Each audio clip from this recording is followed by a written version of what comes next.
What's up, YouTube? MGO40 here. Yu-Gi-Oh! Professional, very interesting news site, much like the organization's website, posts frequently interesting news. And I wanted to bring up an article that I found interesting. For those of you that didn't believe that the world's prize cards were actually worth the estimate that I gave you all, a Grizzly sold for roughly 15,000. Now, the title does say 15 million. It's not true.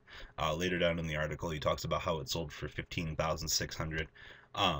What we have here is the 2010 second, third, and fourth World's Prize card, which is the Grizzly, the red star beast.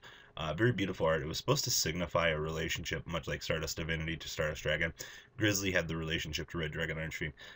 Very, very nice arted card, as you can see. But the user named Emamoto 1951 put up the Grizzly. It was at 5,180, which, you know, is okay. But then it shot up to 15,600.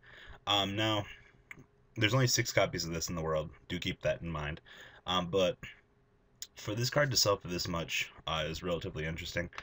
You know, it being a 3-year-old price card. Oh no, be 4 years.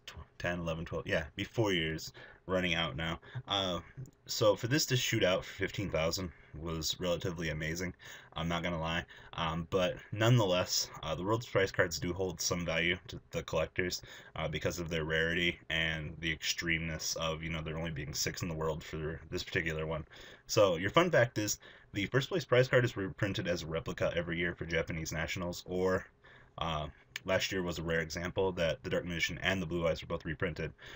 But nonetheless, the Blue Eyes was still replicated this year as a replica. So the first place prize card does get a reprint in about up to 60 copies as a replica. Other than that, there are no additional copies of the second place prize card being ever reprinted. So nonetheless, still really cool to, you know, prove the value of these things. Leave a comment down below, guys. Tell me what you think about this. I'll leave a link to the article, those of you that want to translate it in Google, and, you know, give it a read for yourself. And tell me what you guys think about this. It's just interesting to see, you know, how these things can kind of turn out. Later, guys.